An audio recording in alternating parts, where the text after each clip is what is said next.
Assalamualaikum warahmatullahi wabarakatuh. Saya akan menjelaskan materi perkuliahan ekonomi moneter tentang bank sentral. Adapun materi yang berkaitan dengan bank sentral yaitu pengertian bank sentral, fungsi bank sentral, peran bank sentral, alasan bank sentral atau BI tidak di bawah kekuasaan pemerintah, dan yang terakhir sejarah bank sentral. Oke, yang pertama pengertian bank sentral. Bank sentral atau bisa juga disebut Bank Indonesia merupakan tempat untuk mencetak uang rupiah atau tempat untuk menyimpan harta karun di Indonesia. Selain menyimpan uang, bank sentral memiliki peran sebagai penjaga stabilitas moneter di Indonesia. Mempunyai satu tujuan tunggal, yaitu mencapai dan memelihara kestabilan nilai rupiah. Kestabilan nilai rupiah memiliki dua aspek. Pertama, kestabilan terhadap mata uang barang dan jasa. Kedua, kestabilan mata uang negara lain. Untuk mencapai tujuan tersebut, BI didukung oleh tiga pilar, yaitu menetapkan dan melaksanakan kebijakan moneter, mengatur dan menjaga sistem pembayaran, mengatur dan mengawasi sistem perbankan di Indonesia.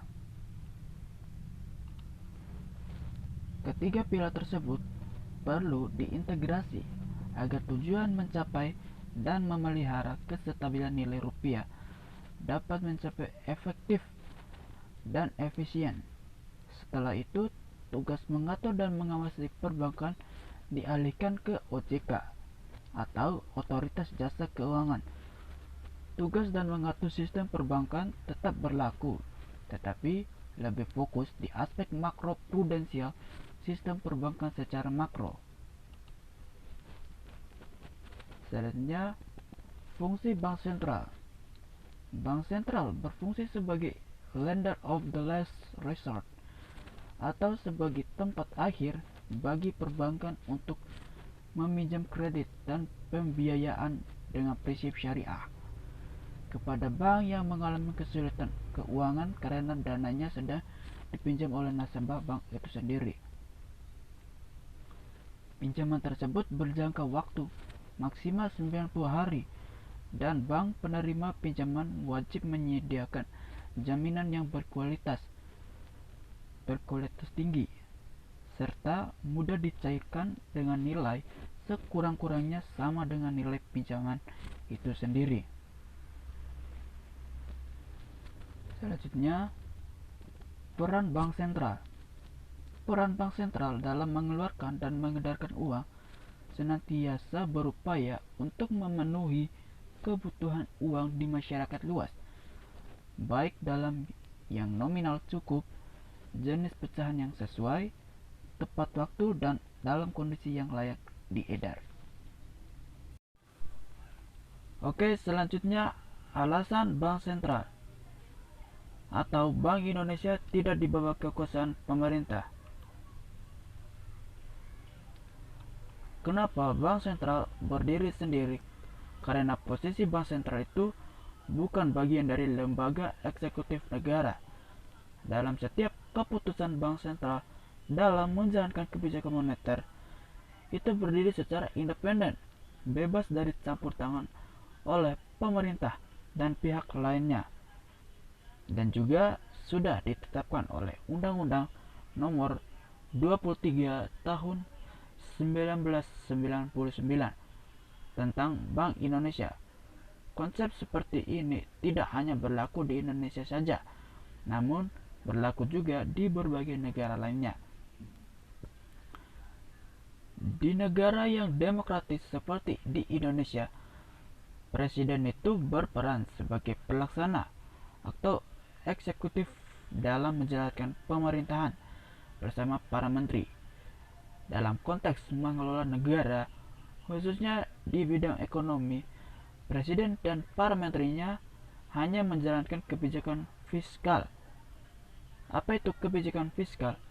Kebijakan yang mencakup penerimaan dan pengelolaan anggaran negara.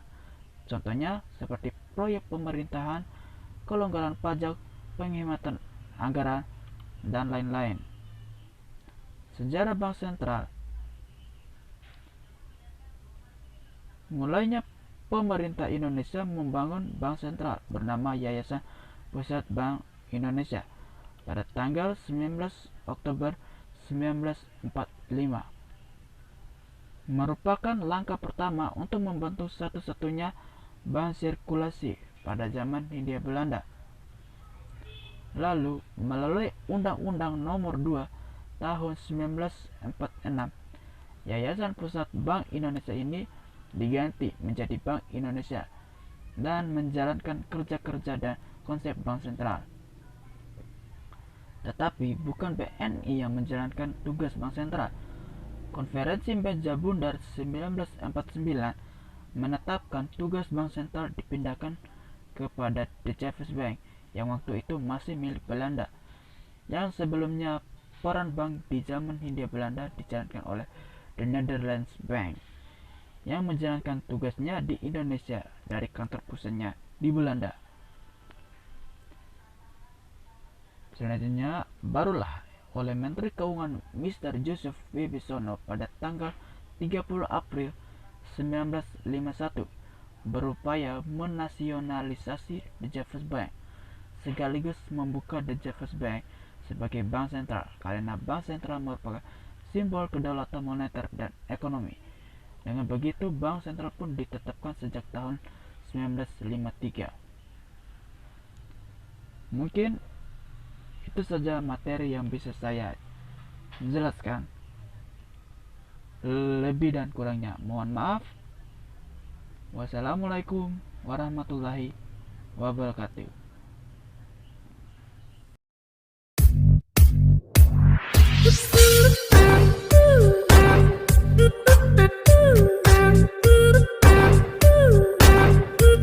Thank you.